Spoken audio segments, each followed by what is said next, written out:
نحمده ونصلي على رسوله الكريم أما بعد فأعوذ بالله من الشيطان الرجيم بسم الله الرحمن الرحيم عن أنس عن النبي صلى الله تعالى عليه وسلم قال ثلاث من كن فيه وجد حلاوة الإيمان أن يكون الله ورسوله أحب إليه مما سواهما وأن يحب المرء لا يحبه إلا لله وأن يكره أن يعود في كفر ما يكره أن يقذف في النار۔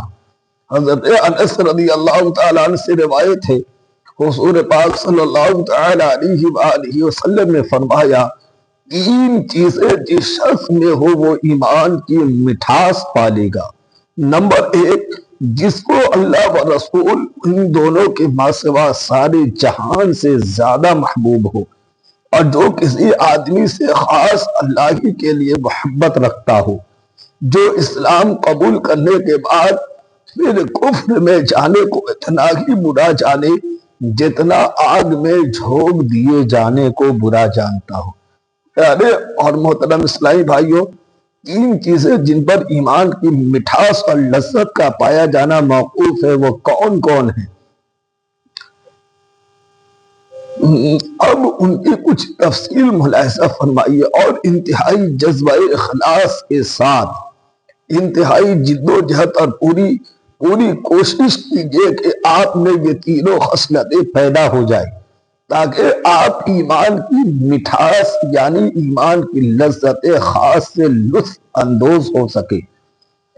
اللہ و رسول کی محبت، اللہ و رسول عز و جل و صلی اللہ تعالی علیہ وسلم کی محبت کا سارے عالم سے بڑھ کر ہونے کا یہ مطلب ہے کہ مومن کی دل کی گہرائیوں میں اللہ و رسول کی محبت اس طرح گھر کر جائے کہ اس قدر مضبوط و مستحکم ہو جائے، اپنے آباء و اجداد، ازواج و اولاد، مکان و دکان، مال و سامان، جسم و جان، یہاں تک کہ سارے جہان کو اللہ و رسول کی راہ میں قربان کر دینے کا سچا جذبہ پیدا ہو جائے۔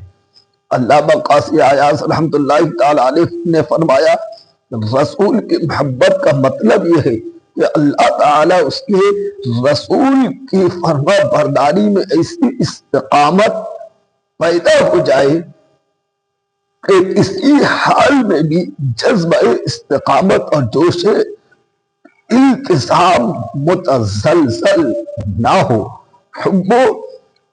الحب فی اللہ، صوفیاء کرام نے فرمایا کہ حب فی اللہ اور بغض للہ، یعنی اللہ ہی کے لیے دوستی اور اللہ ہی کے لیے دشمنی، یہ تصوف کی جان ہے۔ جان ایک مومن کہ کامل ایمان کی یہ ایک بہت بڑی نشانی ہے کہ اگر وہ کسی سے دوستی کرتا ہے تو اپنے کسی غرض نفسانی کے لیے نہیں کرتا بلکہ خالص رضا الہی کے لیے دوستی کرتا ہے۔ اگر وہ کسی سے دشمنی رکھتا ہے تو محض اللہ کی رضا اور اس کے خوشنودی کے لیے دشمنی رکھتا ہے۔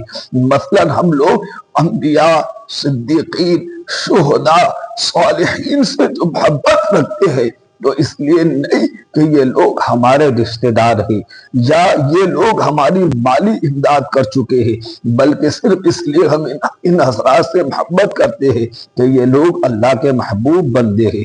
اور اگر ہم ابو جہل، ابو لہب اور دوسرے کافروں یا منافقوں یا بد مذہبوں سے بغض رکھتے ہیں تو اس لیے نہیں کہ ان لوگوں نے ہم لوگوں کو مارا پیٹا یا ہم لوگوں کا مال و اسباب لوٹ لیا ہے، بلکہ ہم ان ظالموں سے صرف اس لیے دشمنی رکھتے ہیں کہ یہ اللہ کے دشمن ہے۔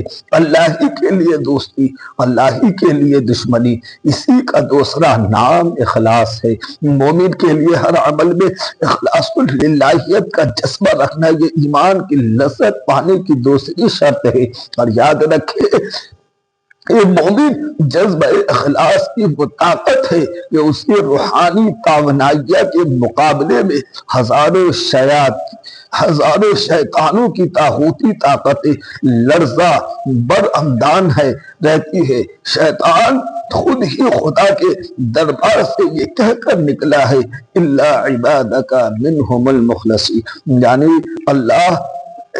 اے اللہ میں قیامت تک اولاد آدم کو گمراہ کرتا رہوں گا، تیرے اخلاص والے بندے پر میرا جادو نہیں چل سکے گا۔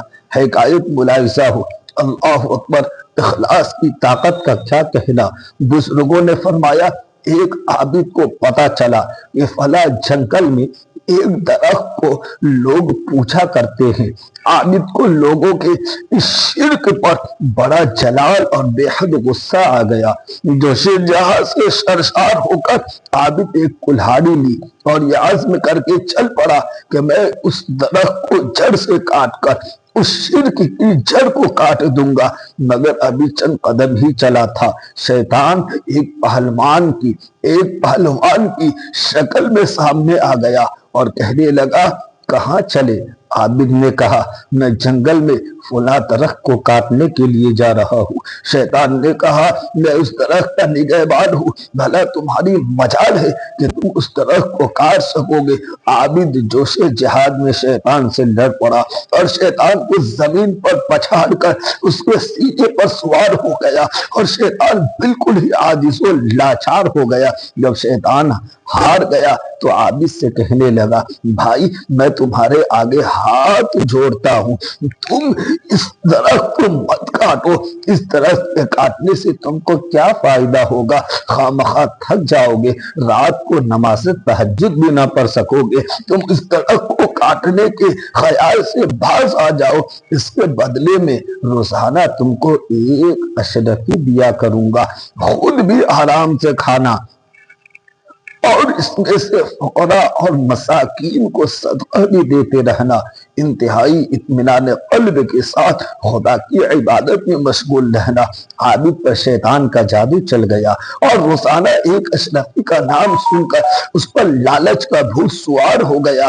عابد نے وعدہ کر لیا کہ جاؤ میں اب اس درخت کو نہیں کاٹوں گا۔ چنانچہ چند دنوں تک تو شیطان عابد کے پاس روزانہ ایک اشرفیہ پہنچاتا رہا، لیکن ایک دم بند کر دیا۔ جب کئی دن تک اشرفی نہیں آئی تو عابد کو بڑا غصہ آیا کہ کم بخت شیطان نے مجھے دھوکہ دیا۔ پھر کلہاڑی اٹھائی اور چل کر درخت کاٹنے کے ارادے سے چل بسے۔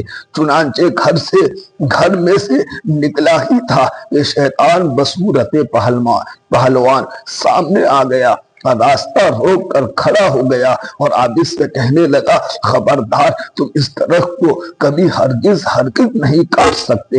عابد تڑپ کر کہنے لگا میں ضرور کاٹوں گا، یہاں تک کہ دونوں میں گتھم گتھا ہو گئی، لڑائی ہو گئی۔ مگر اپنی مرتبہ شیطان اس عابد کو زمین پر لٹا دیا اور اس کے سینے پر سوار ہو گیا۔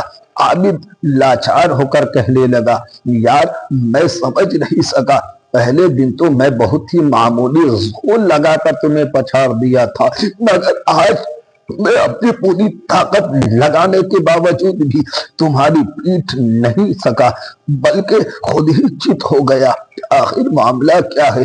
اس وقت شیطان نے کہا میاں جی ہوش کی دوا کرو، پہلی مرتبہ جو تم درخت کاٹنے چلے تھے تو اس میں خدا کی رضا جوئی اور اخلاص کی نیت لے کر چلے تھے، اس لیے میں تم پر قابو نہیں پا سکا تھا، کیونکہ میں ہمیشہ خدا کے مخلص بندوں ہی سے عاجز و لاچار رہتا ہوں۔ مگر اب کی مرتبہ تم اخلاص کے ساتھ درخت کاٹنے کے لیے نہیں چلے تھے، بلکہ اس غصہ میں چلے تھے کہ تم کو میں نے اشرفی نہیں دی تھی۔ سن لو، جب تک تمہارے اندر اخلاص کی طاقت کار فرما تھی میں تم سے عاجز تھا، اب جب کہ اخلاص کی طاقت سے تم محروم ہو گئے ہو تو اب قیامت تک تم مجھ پر کبھی غلبہ نہیں پا سکو گے۔ پیارے اور محترم اسلامی بھائیوں، دیکھا یہ اخلاص کی طاقت تھی، اور اخلاص کمزور ہونے کے بعد میں کیا حال ہوا اس عابد کا،